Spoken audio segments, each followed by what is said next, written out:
I am just gonna stay in the West for a team that needs to self-reflect and choose a direction. And this is a team that we've talked about before, but I think it's been a couple years since I've really felt this way. I think the Sacramento Kings need to decide their direction. They fired Mike Brown. Haven't had the chance to talk about it, but he's the guy who took your team who's underachieved for a decade, an organization that's blundered through every decision that it's made. You won Coach of the Year, brought you guys to the playoffs, lighting the beam. You guys didn't even have a beam. You wouldn't have a beam without Mike Brown. What is this team without the beam? And you lost it.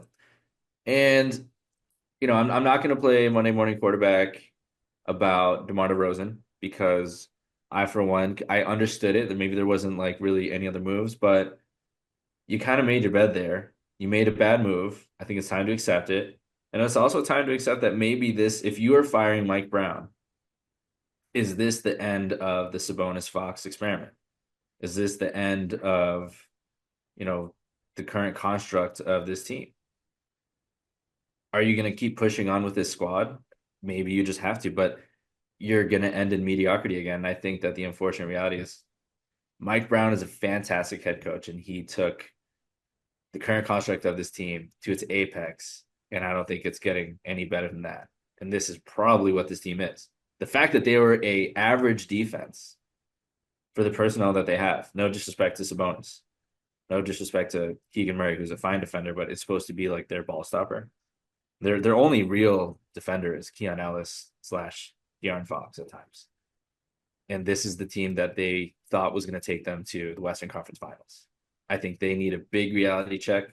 They need to self-reflect. I'm not all about the blow it up thing. I think teams can be good, but this was not a hey, Mike Brown sucks as a head coach. We need to fix it there. This is a hey, we put together a flawed roster, added a one-dimensional player, great player, that didn't answer any of our problems. And guess what? We didn't get any better. This is the era of elite role players.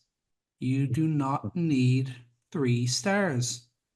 Brooklyn Nets, L. Phoenix Suns, L. Sacramento Kings, L.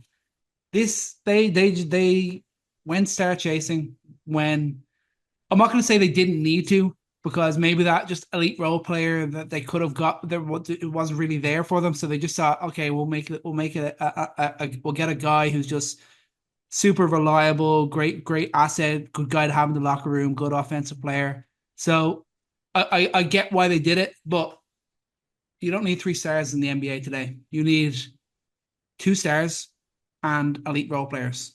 That's what we're seeing with all the best teams around the league right now. That's just the way it is. It's the way it goes. So they made a mistake. I don't know that they can rectify it. I'd be probably more in the blow it up camp than you are, but maybe there's some moves on the fringes that they could make. Is it maybe do they move on from Sabonis? Maybe it's just really tough to see how they can reconfigure it without completely blowing it up. The reason I'm not a huge blown up guy, I think that part of this reflection period is what other pieces we keep. Um, Yeah. and I think Fox is just straight up one of the best guards in the league. I mean, when he's like in a playoff setting, he's a ball stopper. When he is engaged, he is a elite perimeter defender. Fastest players in the league. He can play up and down the court. His shot is here and there. But I mean, in terms of a guy who can really turn it on in the fourth, there's not a lot of guys like that. I mean, this guy can really turn it on in the fourth. You do not find that everywhere. And because he's in Sacramento, it's not as, you're like, oh yeah, that guy won Clutch Player of the Year. That's kind of it. That's as far as the recognition goes. Yeah. But the fact that he had to be that good to win it in Sacramento just shows you how good he is. I would not blow it up in terms of getting rid of him. Uh, but I think that I don't know. At the end of the day, the off season, it's like you brought your car to the mechanic. Like, hey, I need my brakes fixed. It's not stopping well. I need to get that fixed. Otherwise, the car's great. The car's pretty good. But you need to get the brakes fixed. And then you go to pick up your car, and you put on a spoiler and a paint job on the outside. He's like, dude, check this out. Give you some jet fuel. You're gonna go faster. But no, I need a brake. Couldn't get that. They gave him exactly what they didn't go faster. The offense could be a little better, and it didn't even work like that. And I think that Oh, there was I just gotta say that was an absolutely beautiful analogy. That was good work. That was good work. elite podcasting. That's this part of my resolution. It's sad though because I don't want to say too long the Kings, but I wanted it to work because I love DeMar DeRozan and I loved the beam. I love when they light the beam. I love Sacramento. I love their fan base, and I think this is a boring example of you just have to do the common sense thing. You having a sexy offense in this league is not enough to be that good, and especially with the lack of shooting. It's just a no duh problem. They don't have enough perimeter shooting. They didn't do that in the offseason to maybe even make sense of the DeMar DeRozan signing.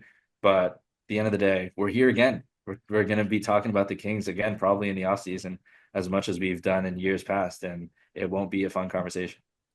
Yeah, and it was such a short-lived high as well. It would just be so Sacramento if they had to go I and blow know. it up from here. Like that's just the pain that they cause their fans. It's just it's just on a whole other level.